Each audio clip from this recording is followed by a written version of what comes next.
Well, on this day, 50 years ago, the USS Midway was part of one of the most daring rescue missions in history, known as Operation Frequent Winds. Saigon was falling and thousands of Vietnamese families fled their country in search of freedom.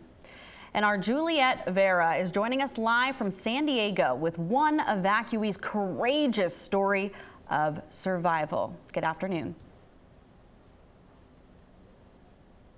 Hi there, Aisha and Regina. Yeah, the Midway at the time was stationed right off the coast of Vietnam, and pilots that were fleeing literally crammed people into their helicopters, and those helicopters were dangerously overloaded, and they were desperate, looking for a safe place to land. Well, the Midway was out there, and the crew jumped into action.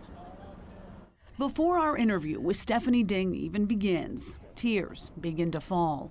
I'm about to walk into my past, so it's a bit tough. A journey through her past as a child, born into a deadly war. Her hometown, Saigon, Vietnam. Her story will take us to April 29th, 1975. My dad said, let's go, get ready. And it will lead us on board the USS Midway in what is known as Operation Frequent Wind. The Midway became the first stop to freedom for thousands of Vietnamese refugees 50 years ago when news broke that Saigon was about to fall to the communist north. Stephanie was 15 years old when her father, a colonel for the South Vietnamese Army, prepared her, her mother, and 5 siblings to flee and swore them to secrecy. I have 3 very close friends. It's very hard for kids, especially, when you're close to your friend and you want to tell them, yeah, I might never see you again. That late April morning, with only the clothes on their back, it was time. A convoy of buses arrived. She and her family were on the way. People were screaming, running, and it was just total chaos.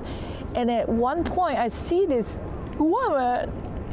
She was screaming. She's like, she looked at me from the outside. She looked up. She said, "Tell the bus driver stop the bus. I want to get on." I look at her and said, I can't do that. Stephanie's family couldn't look back. Their freedom depended on it. They boarded a helicopter, and the USS Midway, stationed off the coast of Vietnam, was waiting. Miraculously, thanks to swift thinking by the Midway crew, more than 3,000 evacuees would find freedom. And every time I see the ship, I kind of relive that day when it was out there waiting for us. Stephanie went on to build a successful life in America. Thanks for coming on board. And while she never forgets Vietnam or Saigon, the city she once knew, she will always credit Operation Frequent Wind and the courage of the Midway crew for her safe landing into a life she's grateful to have. I don't look back.